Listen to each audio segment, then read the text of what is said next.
Welcome back to Face to Face. I'm Dana Gentry. The economy has governments considering innovative approaches to raising revenue. Among the ideas, a suggestion from California Governor Arnold Schwarzenegger that the state debate regulating and taxing the sale of marijuana. Joining me now from the Marijuana Policy Project of Nevada, Neal Levine. He led the effort to legalize marijuana in 2006. Thanks for being here. Thanks for having me back. You guys don't give up? Are you just striking while the iron is hot now with all of these economic problems? Well, you know, we sort of fly in the face of the stereotype of your typical marijuana advocate. You believe the government propaganda commercials. I should be sitting on a couch in my mom's basement probably instead of trying to pass this thing. But no, I said on election night 2006 we will get this back on the ballot at some point in the future, and we remain committed to passing this law in Nevada. All right, well, let's take a look at what Governor Arnold Schwarzenegger said about the potential for legalizing marijuana. I think it's time for debate. I think all of those ideas of creating extra revenues, I'm always for an open debate on it. And I think that we ought to study very carefully on what other countries are doing that have legalized marijuana and other drugs, what effect it had on those countries, and are they happy with that decision? The San Diego News Network wrote about the push for legalization, said that those decisions haven't worked out so well. Legalization has been tried before and failed miserably, says the U.S. Drug Enforcement Administration's website. Alaska's experiment with legalization in the 1970s led to the state's teens using marijuana at more than twice the rate of other use nationally.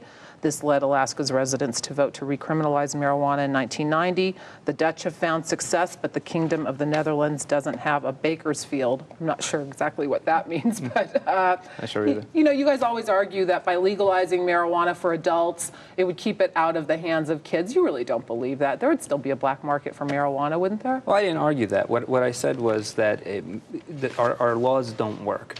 And so I said back in 2006, Todd Raybuck quoted me as saying, you know, kids are going to do what kids are going to do.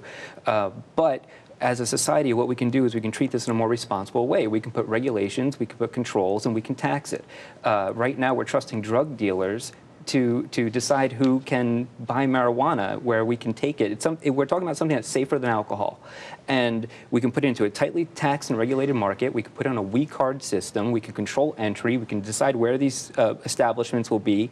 And we can derive tax revenue from the sale of marijuana. Do you have any empirical data that marijuana is safer than alcohol? There's a ton of studies that show that marijuana is safer than alcohol. In over 5,000 years of recorded medical history, no one has ever died from a marijuana overdose, ever. But you know that there are car accidents involving fatalities, and marijuana is attributed to be the cause all the time. Well, if you take a look at the evidence and you compare it to alcohol, it's night and day. The reality is that alcohol is a far more dangerous drug. It's a far more addictive drug. It's a far more disabling drug.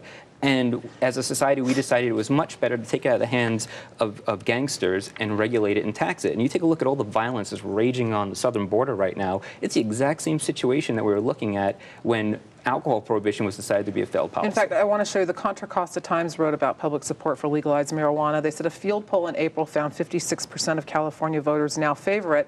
As recently as 2004, a similar poll found less than 40% did. Nationally, a recent ABC News Washington Post poll found that 46% of Americans favor legalizing small amounts of pot for personal use, up from 22% in 1997.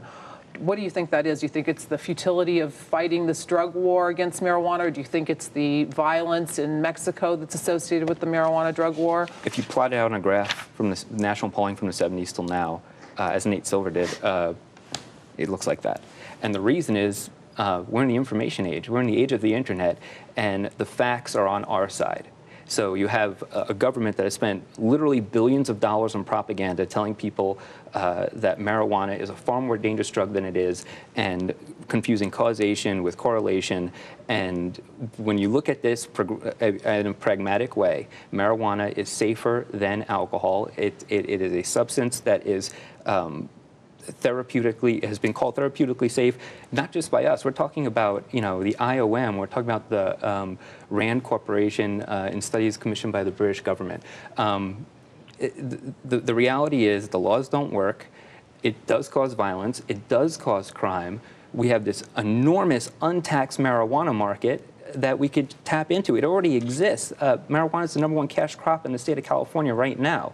I think it generated something like, what, $18 million in tax revenue? And there's a proposal in the California legislature to tax and regulate marijuana to get that revenue. So if you really take a step back and you take a look at this and you take a look at the harms to society, our marijuana laws cause far more harm to society than marijuana does itself. And the number of people being arrested for just marijuana possession in this country every year is the combination. Oh, we had you on with Sheriff Bill Young when he was the sheriff at the time, and I remember him saying, we're not going into homes and arresting people for possessing marijuana. He said when I was on with Sheriff Bill Young, he said that he disputed the numbers from the state of Nevada. We put a ticker up on our website, a clock that's still on the old archive campaign website at regulatemarijuana.org, and we said, here's what he said, and here's the proof. Bill Young should retract his statements, and he never did. So he said that data coming from the state of Nevada itself was wrong, and if you look at the data in Nevada, marijuana arrests keep going up and up and up every year. So we could do better with our police resources. We can do better with how we spend our tax money, and we could generate a lot more tax money for something, like I said, that is safer than alcohol. We already have gambling. We have prostitution not legal in Clark County, of course, but in 15 counties in the state. Wouldn't legalizing marijuana just make us kind of the laughingstock of the nation? No, I don't think so. Obviously I don't think so, because I think that we should legalize marijuana. We should tax and regulate it. So I think that would make us, Nevada would be on the forefront, the cutting edge, a pragmatic state of people who look at issues and put aside the rhetoric and take a look at what's best for society and what's best for our people. Okay, Neal Levine, I have a feeling we haven't heard the last of this. I have a feeling you guys are going to be around for a while. We poured cement in the state. Okay, we will have you.